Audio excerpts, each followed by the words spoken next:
আসসালামু আলাইকুম রহমতুল্লাহ। সুপ্রিয় শিক্ষার্থী বন্ধুরা, আলফা এডু পয়েন্ট চ্যানেলে তোমাদের স্বাগত জানাচ্ছি। কেমন আছো তোমরা? ভালো নিশ্চয়ই। আলহামদুলিল্লাহ, আমিও ভালো আছি। আজ আমি তোমাদের সপ্তম শ্রেণীর গণিত বিষয়ের তোমাদের মূল বইয়ের 8 পৃষ্ঠা অনুশীলনী 1.1-এর 4 নং অঙ্কগুলো সমাধান করে দেখানোর চেষ্টা করব ইনশাল্লাহ। এর পূর্বের ভিডিওতে আমি 1.1-এর 3 পর্যন্ত অঙ্কগুলো সমাধান করে দেখিয়েছিলাম। আশা করি তোমরা সেই ভিডিওগুলো দেখেছো এবং অঙ্কগুলো বুঝতে পেরেছো। আর যারা নতুন তারা আমার চ্যানেল থেকে পূর্বের ভিডিওগুলো দেখে আসতে পারো, তাহলে তোমাদের জন্য বুঝতে সুবিধা হবে। আর নিয়মিত ভিডিও পেতে আমার চ্যানেলটি সাবস্ক্রাইব করে বেল আইকনটি অন রাখতে পারো, তাহলে যখনই আমি নতুন কোনো ভিডিও আপলোড দিব তখন তুমি এর নোটিফিকেশান পেয়ে যাবে। আর যারা অলরেডি সাবস্ক্রাইব করেছো তাদেরকে অসংখ্য ধন্যবাদ। 4 নাম্বার দেখব। 4 নম্বরে দেখো লেখা আছে, নিচের সংখ্যাগুলোকে কোন ক্ষুদ্রতম সংখ্যা দ্বারা ভাগ করলে ভাগফল পূর্ণবর্গ সংখ্যা হবে। এর পূর্বে আমরা করেছিলাম 3 নাম্বার। 3 নাম্বারে ছিল কোন ক্ষুদ্রতম সংখ্যা দ্বারা গুণ করলে, আর 4 নম্বরে হলো কোন ক্ষুদ্রতম সংখ্যা দ্বারা ভাগ করলে। নিয়মটা আগের মতোই, একই রকম নিয়ম। তো প্রথমে আছে 4-এর ক 972, 4-এর ক 972। তো এখানে আমরা 972কে কি করব? লসাগু করব। লসাগু করলে প্রথমে যদি আমরা 2 দিয়ে দিই, 2 দিয়ে দিলে 4 দুগুণে 8, 8 দুগুণে 16, আর 6 দুগুণে 12। কিভাবে হলো দেখো, 4 দুগুণে 8, তাহলে এখানে 8 চলে গেলে 1 থাকলো 7, তাহলে আবার 8 দুগুণে 16, তাহলে 17-এর মধ্যে 16 চলে গেল, আর থাকলো কি 1, এই 1 আর 2 12, 6 দুগুণে 12। এরপরে আবার যদি 2 দিয়ে দিই, তাহলে 2 দুগুণে 4, 4 দুগুণে 8, 3 দুগুণে 6।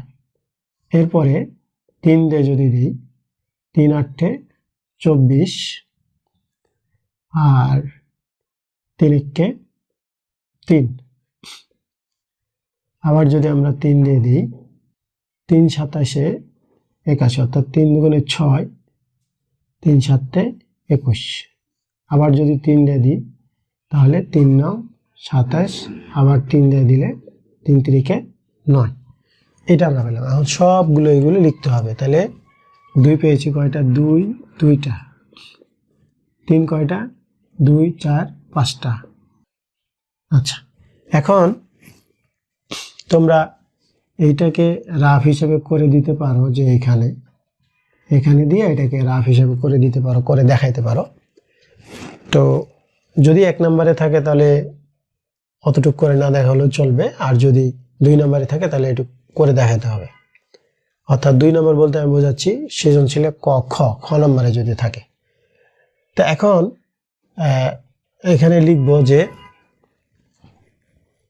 এটা তো আমরা পেলাম। এখন লিখব এইটা 2 জোড়া আছে, 3 জোড়া আছে, 1টা 2টা 3টা, কিন্তু এই জায়গায় 3-এর একটা জোড়া কম আছে। তাহলে আমরা লিখব যেহেতু 3 জোড়া বিহীন, সুতরাং 3 দ্বারা ভাগ করলে সংখ্যাটি পূর্ণবর্গ সংখ্যা হবে। অতএব আমরা লিখব নির্ণয় সংখ্যাটি 3। এটা 4-এর ক নাম্বারের উত্তর। কিভাবে হলো?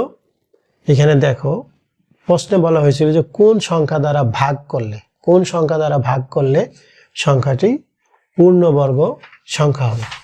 তো যদি আমরা এরকম, এখানে দেখো, আমরা যদি এখানে যে 2 গুণ 2 গুণ 2, 3 গুণ 3 গুণ 3 গুণ 3 গুণ 3, এইটা আছে। তাহলে প্রশ্নে বলা হয়েছিল কোন ক্ষুদ্রতম সংখ্যা দ্বারা ভাগ করলে।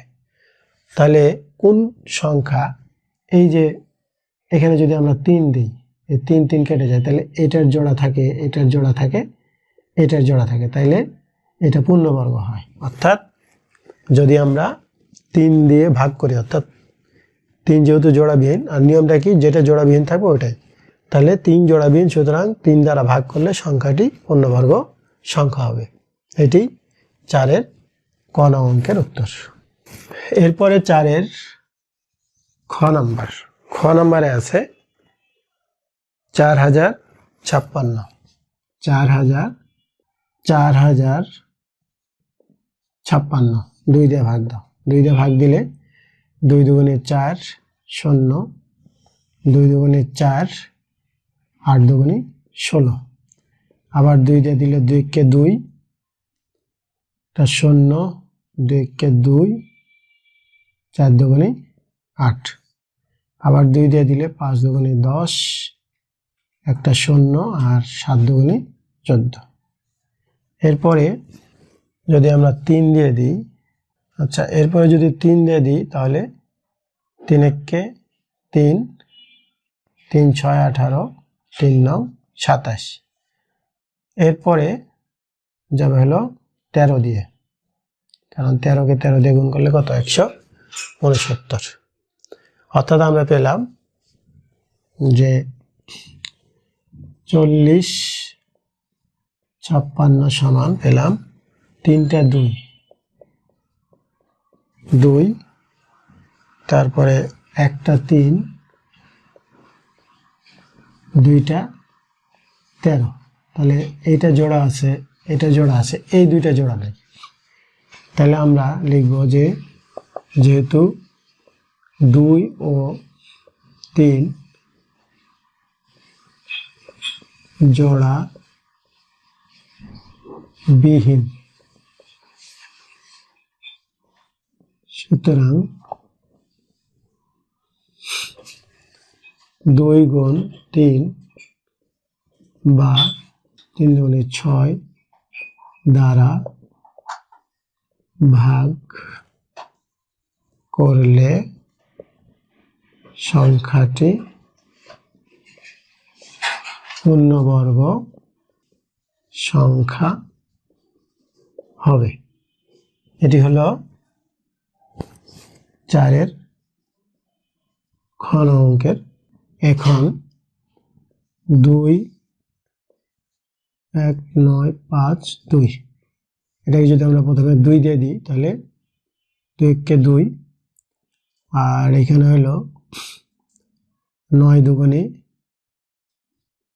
18, এখানে হলো 7 দুগুণে 14, 6 দুগুণে 12।